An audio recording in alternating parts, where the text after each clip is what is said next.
Bismillahirrahmanirrahim. Assalamu alaikum. My name is Asad Yaqub and I am from Lahore, Pakistan, and I welcome you all to my IELTS videos. Thank you very much for watching my videos. I thank you all here in Pakistan, and I thank you very much Indians especially. I thank you very much because you're watching my videos and you are appreciating me, and thank you very much for acknowledging me as your IELTS trainer. It's a great honor for me, right?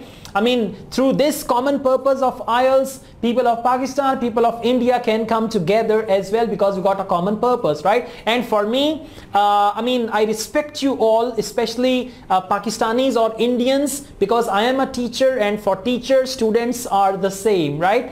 So today I'm going to tell you what to do on your IELTS test day.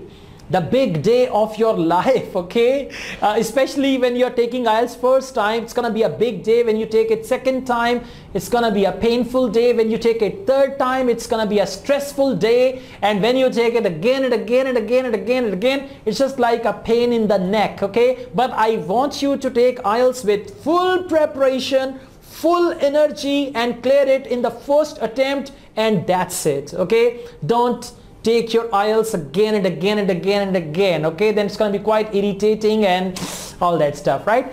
Now I'm going to tell you what to do on your IELTS test day. A day before, you got to sleep at night, or sleep early at night, or try to sleep as your usual time is. But remember, for IELTS test, there is going to be around 4-hour activity. It's around 4 to 5 hour activity. So you got to be active and alert for this 4 to 5 hour activity. That's why it's a good idea. Don't drink any tea, coffee at night. Have your dinner a little earlier than usual, and then with a very relaxed mind, and don't burn the midnight oil for IELTS. They say, all the night I was studying and now I'm here for my IELTS test. Let's see what happens. If you're gonna study at night, if you're gonna burn the midnight oil, it is not gonna help you. And by the way, there is nothing to cram. There is nothing to memorize. Every time IELTS is a new test. Yes, you can take the practice test, but don't take the practice test at night, all the night, because these tests are not going to come there, right? I would rather say a day before your IELTS test, stop all your IELTS preparation. Usually they conduct IELTS test on Saturday. So on Friday, you can do something in the morning, but Friday afternoon, relax, watch a movie, listen to your favorite music, eat your favorite meal, spend some time with your friends, enjoy yourself, okay? Play some video games or go for a walk and all that, because you need it. You need a very fresh and healthy mind to take this IELTS test, okay? So at night, sleep with the usual time, and you should take around 8 to 9 hours sleep, because you need mental alertness in your IELTS test. You should be mentally alert, you should be physically present, your mood should be good, right? There should not be any trouble, anxiety, any drowsy feeling and all that stuff. So in the morning, you got to reach there at the report time, whatever the report time is. They usually call you an hour before, sometimes half hour before, because they got to do all these arrangements. So you need to reach there. Now remember one thing, leave your mobile or any other gadget like that at home. Don't take it with you, or maybe you can put it somewhere in the car. Or if you're going to take your IELTS test with your mommy or daddy, then you can give your mobile, leave your mobile with your mommy and daddy, because if you're going to take your mobile,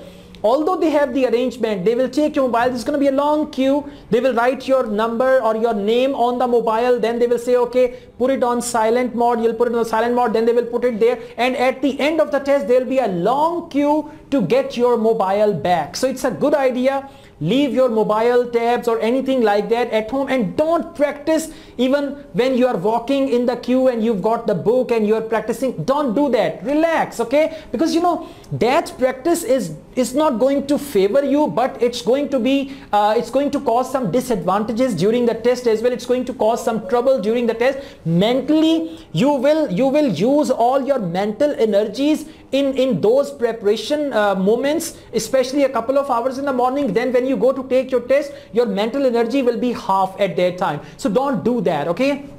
Now you will go in, you will sit up there, Listening test will start. Before the listening test, they will all check your ID cards or your passports and all that. They will send you in. You will go and see there will be a table and chair. Your name will be written, and then they will give you headphones if you're taking it from British Council or the open speakers, and they will play the audio and ask you, is it okay? Is the volume clear? Can you hear it? Can you understand it? If you understand, say okay. If the volume is low, ask them to increase the volume. If the volume is high, ask them to decrease the volume. They will spend around 5 to 10 minutes giving you the instructions about the test, and this time you need to take it as a time to relax. Right? You know, when you go in there, probably there can be some sort of a haphazard thing. There can be some sort of hurry inside you. There can be some sort of anxiety. So when they are doing it all, 10 to 15 minutes, you are settling in, right? Then they are playing the test audios. Listen to the test audios carefully so that your ears are tuned in, and relax. Look around. Okay, a lot of people have come. All of you want to go abroad, huh? Shame on you. Okay, just kidding. Okay, just kidding. So you can see a lot of people want to go abroad and all that. But remember, in actual IELTS test, don't be impressed by anybody. If somebody is wearing the necktie, somebody is wearing a two-piece, a coat, a jacket and all that, don't be impressed. Most of them who take IELTS test, they are not gonna get a good bench score, let me tell you. So don't be impressed by anyone. If somebody says, this time the test is going to be difficult, see, quiet. Don't tell me that, because you know, at that time you are so touchy that whatever somebody is going to say, you will believe that, and whatever you're going to believe, that is going to irritate you, that is going to haunt your mind during this IELTS test. So don't listen to anyone. If somebody says the last test was quite easy, somebody told me one test is easy, one test is tough, so now it's going to be tough, just say shut up.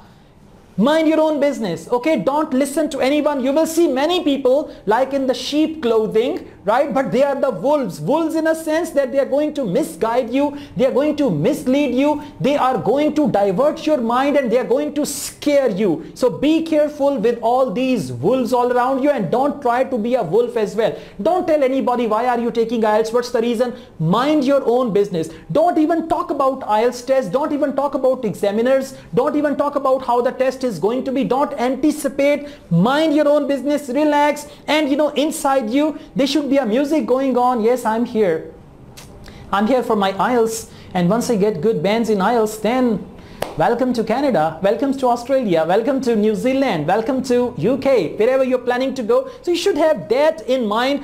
Don't listen to the barks all around you. Got it? I'm sorry I used some harsh language, but actually many of my students, when they go for IELTS test, they said, sir, in the beginning some students were talking, this time test is gonna be difficult. When I went to take my own IELTS speaking test, what happened with me? Let me tell you. I was sitting over there. They made us all sit in one room, and there were around 10 to 15 candidates, and one started,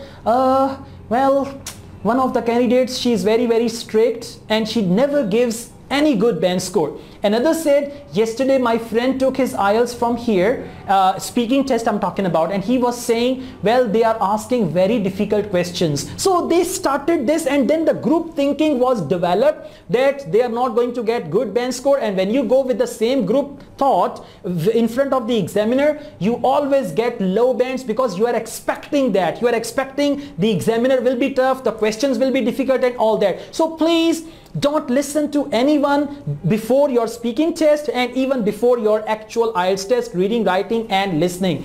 Then after that you will be there, listening test will start, they will play the audio, and then you can start your answers, take your listening test. After that, transfer your answers to the answer sheet. 10 minutes time will be given. Try to finish it in 5 minutes, and then the last 5 minutes, relax your mind. And there is one more thing, don't take any fluid, any drink before your test. I mean, it's not that you're going for your IELTS test and you're holding a cup of coffee and you're sipping the coffee and telling other people, look at me, I'm sipping the coffee, and you're not sipping the coffee, and you're making them feel jealous. If you drink coffee before your IELTS test, especially reading, writing, listening, then you'll have to go to the bathroom, and then during listening or during reading, if you go to the bathroom, you're going to waste your time. So please, just avoid the liquids a couple of hours before your IELTS test, right? Then after that, reading will start. Reading is quite stressful. First they will give you all the copies, all the question booklet, answer sheet will be with you, right? And then after that the examiner will say, candidates, you can start now. The examiner will say, candidates, you can start now. Then start your reading test, read the questions, follow my tips over there. Don't forget me, when you are in actual IELTS test in the room, you will see Asad Yaqub here and there. My voice will echo in your ears. My name is Asad Yaqub and I'm from Lahore, Pakistan. I'm your personal online IELTS coach, okay, like that. Take your reading test, write the answers. Reading test will be full of stress, full of anxiety as you are running and somebody is chasing you. That should be there. The pendulum inside will be going very fast during the reading test, but that's good. It is gonna be like that. You are running a race and you got to do it very quickly. You got to run this race very fast and all that stuff. Take your reading, transfer the answers. After reading, there is a writing test. You will relax during the writing test because there is less stress. Read the topics, read the questions. Here in Pakistan, in British Council and IDP, during the writing test they give a cold drink also, and when you take the sip of the drink, then you realize that this one cold drink cost me 30,000 rupees, or in India it's around 15 to 18,000 rupees, okay, and elsewhere that is in reals and all that. You know what I mean, the amount you pay for IELTS. So you'll get only one cold drink for that as well. And I don't know whether they have stopped it now or not, but when I took my IELTS 2 times, I got the cold drink as well. I was quite lucky. So take your writing test, and in writing test you got 1 hour. Read the tasks carefully. Task 1, start with it, read the task, analyze it, then start writing. Then task 2, and at the end you must spare 5 to 10 minutes for proofreading. Then you can proofread, you can find your careless mistakes, you can correct your silly mistakes, correct those mistakes, and then you can come out, and that day will be an unforgettable day. I took IELTS twice and I still remember my experience with IELTS. I still remember the examiners. I still remember the invigilators when I went to take my IELTS test. It was a very good experience. I really liked taking IELTS, and I really enjoyed taking IELTS because it's the international standard test and it's really good. Okay, so this is all about IELTS reading, writing and listening. First listening, then reading, and then writing test. And then you can come back home one by one, row by row. They will ask you to leave, and then if your mobile is there, you got to get your mobile back. And there is one thing I forgot to tell you about stationery.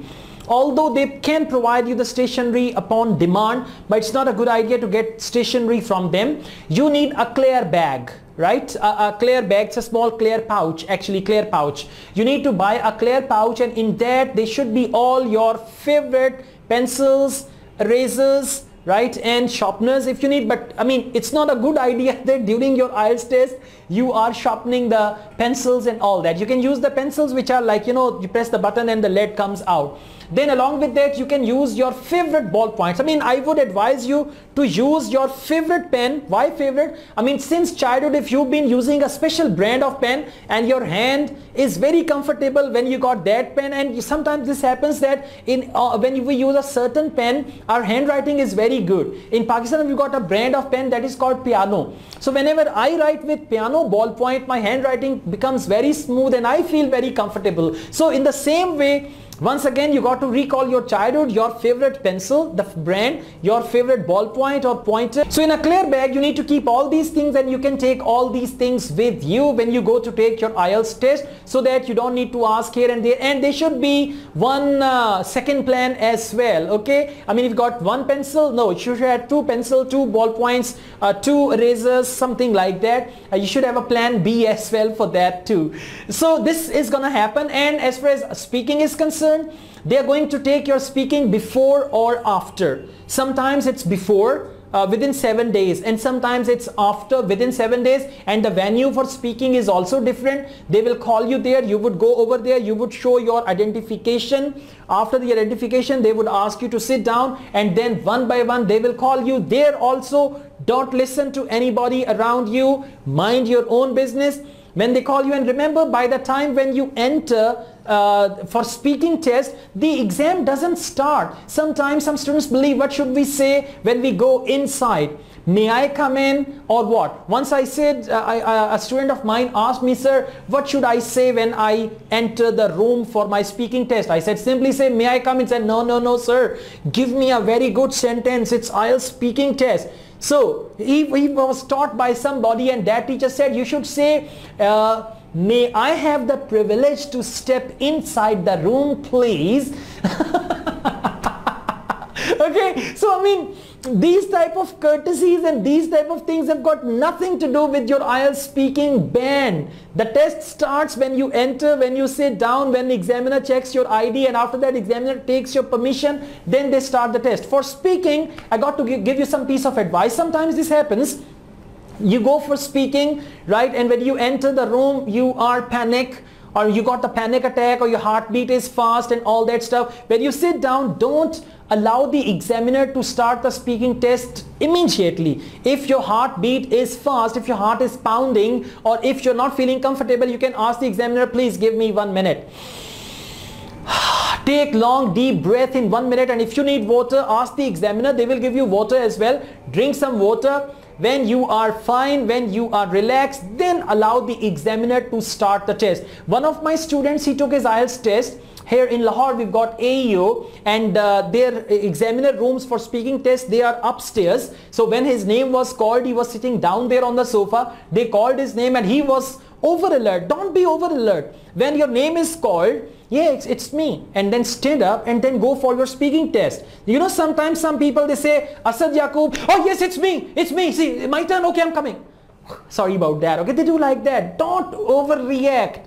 Just calm down. They call your name, Asad Yaqub, yes, it's me, okay, my turn, I'm coming. And then you stand up and then you go relax and all that. Don't walk swiftly, don't rush towards the examiner's room and all that stuff. Relax, calm down. So what happened with my student, he climbed the stairs. By the time he entered examiner's room upstairs, he was out of breath because of the stairs, and his heartbeat was fast, and then he didn't ask the examiner to stop, and his speaking test started, and the examiner went on, and he was unable because he was out of breath, and he was unable to score as per his level of English, as per his knowledge of English. So for speaking, don't allow the examiner to start unless you are okay. Ask them to give you a minute, ask them to give you some water. No, don't demand juice or coffee, they will not give you that. Only water they can give you, and then the examiner will start the test after checking and the test will start when the examiner presses the button. They've got the audio device, a small audio device. When they press the button, then they start the test. The examiner will say, candidate's name is Asad Yaqub, candidate number is 45678, examiner's name is, and all that stuff, and then the test, date of the test and all that, right? After that they start the test, and once they start, they never stop. In part 1, they go on, they will ask you the questions, look at the examiner, answer the questions, then they will move on to part 2. They will give you pen and paper, and don't say no thank you, I don't need pen and paper. Whatever the examiner is doing, let the examiner fulfill all the formalities. They'll give you pen and paper, okay, jot down some notes, and you can watch my videos on IELTS speaking, especially part 1, to learn further about that. When examiner says please start, and here in Pakistan, we've got some very friendly examiners there in British Council and AEO both. If you are speaking for part 2 and you are stopping it before 1 minute, they will give you the gesture, please carry on. I mean, this is a good sign that they are giving a gesture to the examiners, please carry on, it's less than a minute. And if you're speaking more than 2 minutes, then they will give you a gesture to stop. So you got to take the gesture as well. Now don't react to the gesture verbally. It's not the examiner says this, you say, excuse me, what do you mean by this?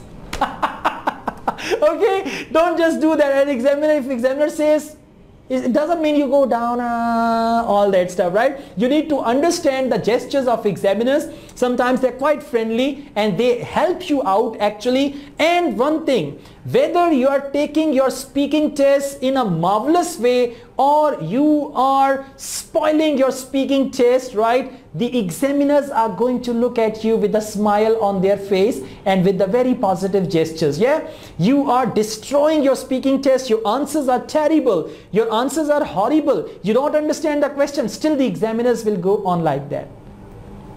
Okay, so don't misunderstand that. Don't misunderstand that the examiner was very happy. One of my IELTS students, he took his IELTS test and then he came back, sir, my speaking test went very well. And I was not happy with his English. I'm not going to name him. He was here in Lahore. I was not happy with his English. I told him, stop, don't take IELTS test now. You're not prepared. He said, no, sir. My consultant, my uncle abroad is saying, take your IELTS test. These uncles are really bad. When it comes to taking IELTS test, either your uncle will give you impossible band score, and then your uncle will insist you to get that impossible band score, and uncle knows very well that you are not going to get the impossible band score, and then uncle says, well, if you get that band score, only then I can call you to Canada, or only then I can call you to Australia. But they know they can call you with the less band scores as well, but they put you in trouble, and they know that okay, he's not gonna get the band score and he will not bother you. So these uncles also play a negative role. I'm telling you, honestly, I'm telling you. So he said that my uncle has asked me to take IELTS and all that, and he went after speaking test. He called me, he was quite excited. Sir, where are you? Sir, my speaking test was so good that all the time when I was speaking, the examiner was smiling. Even examiner was very happy with my IELTS speaking, and the poor fellow got 4.5 bands in speaking. Okay, don't misunderstand the gestures, the body language of the examiner, and don't even, boys, I give you a warning, if the examiners are female, don't drop your mobile number. Don't do that, okay? Examiner is very friendly. Here you go, my mobile number for any future contact, or if you got any queries, don't forget to call me and all that. No. That is the part of their plan. That is actually the part of speaking test. The examiners, they have to give you some sort of comfortable feelings. They have to give you some comfortable gestures so that you go on with your test. If you speak good English, you go on with your test very well. Otherwise, you are playing disaster with your IELTS speaking. At the end of the speaking test, you can thank the examiner. Don't ever ask the examiner about your band score for speaking as well, right? Don't ask the examiner, because they cannot tell you the speaking band score at all. It is in their, that modus operandi, whatever they are doing, okay? It's in their rules. They will never tell you the band score, so don't ask. Don't think that examiner is only frank with me. Examiner is only giving me positive gestures. They give positive gestures to everybody. They are the same with every candidate. You are not special, so don't ask your speaking band score. Thank the examiner and come out, and after 2 weeks, in 10 working days, you will receive a white envelope from British Council or from IDP that will describe your band score. So if you are having a chicken heart, or if you are a chicken-hearted person or a faint-hearted person, don't open the envelope. Ask someone to open the envelope and tell you what is your band score. Asad Yaqub wishes you all the best. I also teach IELTS online. If you want to get my IELTS coaching classes through WhatsApp or through Skype, these are the regular classes, private coaching. I provide that. If you want to get that, my WhatsApp number is given. You can contact me on that. And I have prepared this IELTS course for you as well. It is called Easy IELTS Kit.